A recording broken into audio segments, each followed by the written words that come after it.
സർക്കാർ മെഡിക്കൽ കോളേജുകളിലെ ഉപകരണക്ഷാമം നിയമസഭയിൽ ഉന്നയിച്ച് പ്രതിപക്ഷം 10 വർഷമായിട്ടും സിസ്റ്റത്തിന്റെ തകരാർ കണ്ടെത്താൻ കഴിഞ്ഞിട്ടില്ലേ എന്ന് പ്രതിപക്ഷം ചോദിച്ചു. രോഗികൾ പണം നൽകി ഉപകരണങ്ങൾ വാങ്ങിക്കുന്നത് സർക്കാർ നയത്തിന് വിരുദ്ധമെന്ന് ആരോഗ്യമന്ത്രി വീണ ജോർജ് വിശദീകരിച്ചു. ആരോഗ്യരംഗത്തെ പ്രശ്നങ്ങളിൽ പ്രതിപക്ഷ നേതാവിനെ മന്ത്രി സംവാദത്തിന് വെല്ലുവിളിച്ചു.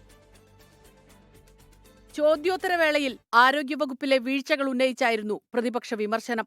വകുപ്പിന് കപ്പിത്താനില്ലെന്നും വിമർശനം. ഈ 10 വർഷം കഴിയുമ്പോഴും ഈ സിസ്റ്റത്തിന്റെ തകരാർ എന്താണെന്ന് ഗവൺമെന്റ് പരിശോധിച്ചിട്ടുണ്ടോ? സിസ്റ്റത്തിന്റെ തകരാർ എന്താണെന്ന് അത് പരിഹരിക്കാനുള്ള എന്തെങ്കിലും നടപടി എടുത്തിട്ടുണ്ടോ? സംവിധാനങ്ങളിൽ കാലോചിതമായ മാറ്റം വേണമെന്ന് മന്ത്രിയുടെ പ്രതികരണം.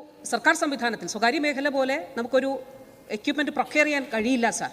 എന്താണ് ഞാൻ പറഞ്ഞതെന്നുള്ളത് വളരെ വ്യക്തമായി അത് കൃത്യമായിട്ട് മനസ്സിലാകേണ്ടവർ അത് മനസ്സിലാക്കിയിട്ടുണ്ട് സാർ.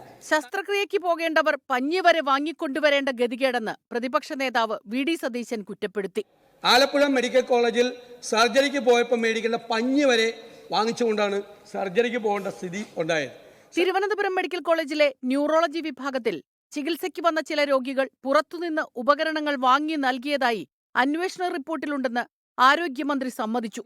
കുഞ്ഞുങ്ങളെ ഇല്ലാതാക്കുകയല്ല, സംരക്ഷിക്കുകയാണ് ആരോഗ്യവകുപ്പിന്റെ ദൗത്യമെന്ന് രാഹുൽ മാങ്കൂട്ടത്തിലിനെ പരോക്ഷമായി പരാമർശിച്ച് മന്ത്രി.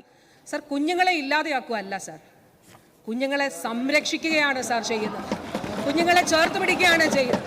ആരോഗ്യമേഖലയെ UDF സർക്കാരിന്റെ കാലത്തെ ആരോഗ്യമേഖലയുമായി താരതമ്യപ്പെടുത്തിയ മന്ത്രി വീണ ജോർജിന്റെ മറുപടിയും വാക്കുതർക്കത്തിനിടയാക്കി. ആരോഗ്യമേഖലയിലെ പ്രശ്നങ്ങളിൽ പ്രതിപക്ഷ നേതാവിനെ സംവാദത്തിന് മന്ത്രി വെല്ലുവിളിച്ചു. 24 തിരുവനന്തപുരം.